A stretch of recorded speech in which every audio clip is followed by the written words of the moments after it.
ሰው መከራ ሲጸናበት፣ ሰው ጊዜ ሲርቅበት፣ ሰው ለጥያቄው መልስ ሲያጣበት እንዲህ ይላል።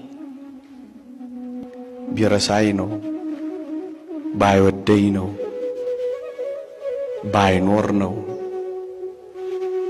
መጨረሻ ላይ ኧረ የለም ለማለት የሚደርሰው እንዲህ ባሉ ጊዜያት ነው። እንዲህ ባሉ ጊዜያት እግዚአብሔር አላያለኝ የሚል ጩኸት ነው የሚሰማው። ክርስቲያኖች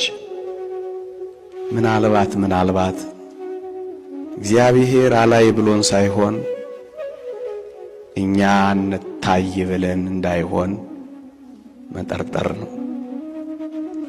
የእግዚአብሔር ዓይኖችማ አይደክሙ ኃያላን ናቸው። የእግዚአብሔር ዓይኖችማ አያንቀላፉ ትጉሃን ናቸው። የእግዚአብሔር ዓይኖችማ አይጨልምባቸው ብሩሃን ናቸው። የእግዚአብሔር ዓይኖችማ አይሞቱ ሕያዋን ናቸው። የእግዚአብሔር ዓይኖችማ አያዳሉ ጻድቃን ናቸው።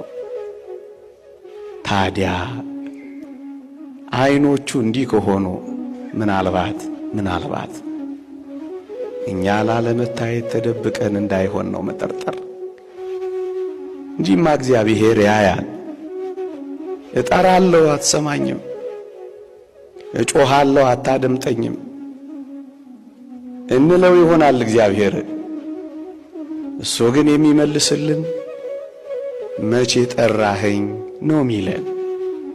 ምክንያቱም እግዚአብሔርን መጥሪያ አንደበቶቻችን አሁን እኔ የምናገርበት እናንተ የምትጮሁበት አንደበቶች አይደሉም። እግዚአብሔርን መጥሪያ አንደበቶቻችን ንጽሕናና ምግባራችን። ያለ ንጽሕናና ያለ ምግባር ጮኸን አላደመጥከኝም ብንለው፣